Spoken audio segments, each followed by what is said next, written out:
Pour cette mise en situation, je vais vous proposer de travailler en 3 temps. D'abord, on va vraiment vivre une situation de trouble pour que vous puissiez comprendre, vivre le ressenti des personnes en trouble. Dans un deuxième temps, on pourra partager sur ce ressenti que vous avez eu pendant la situation. Et puis dans un troisième temps, on verra ensemble quels ont été vos besoins, ce qui aurait pu vous aider à mieux vivre la situation.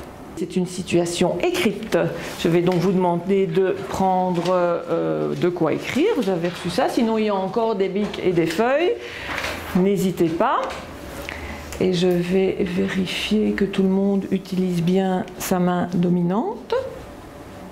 Et vous demander d'utiliser votre main non dominante. C'est donc une dictée. Je répéterai, hein, rassurez-vous, je ne vais pas aller trop vite.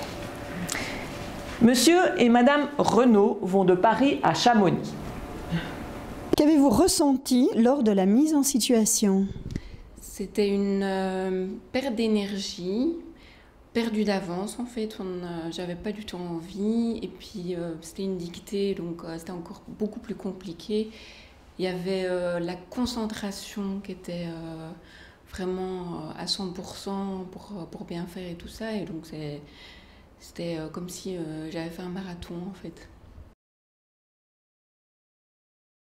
Plus de temps et alors aussi au niveau, quand le texte a été lu, c'était les pauses entre les textes en fait, enfin, entre les mots aussi, plus fractionnés.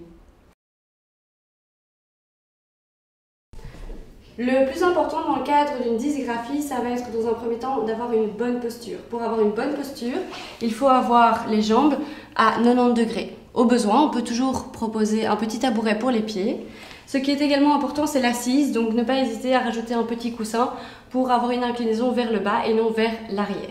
De limiter l'écrit, donc vous pouvez toujours éventuellement proposer une dictée à trous pour éviter à l'élève de devoir recopier l'entièreté des phrases. Vous pouvez trouver dans le commerce toute une série de crayons avec des encoches. Il y a aussi des crayons avec des petits pince-doigts. Il y en a de différentes sortes et de différentes formes. C'est à vous de trouver ce qui correspond le mieux à votre élève, puisque l'un ne va pas convenir forcément à tous. Et vous avez aussi ce type d'outil qui est un bracelet qui va permettre à l'élève, oups, mon crayon est trop petit, de mieux tenir le crayon et d'obtenir une position graphique correcte.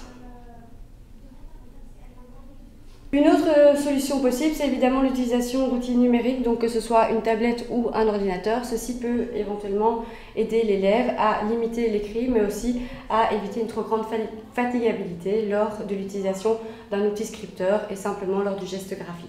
Tout comme pour la majorité des troubles, il est essentiel de laisser plus de temps aux élèves dysgraphiques, que ce soit avec l'utilisation de l'ordinateur ou d'outils adaptés. Il est important que l'élève ait le temps de pouvoir former les lettres correctement, de pouvoir tracer les lignes correctement à son aise sans devoir se précipiter et déformer les formes. Donc, si le temps défile et quand cela s'arrête, il y a le son ou non.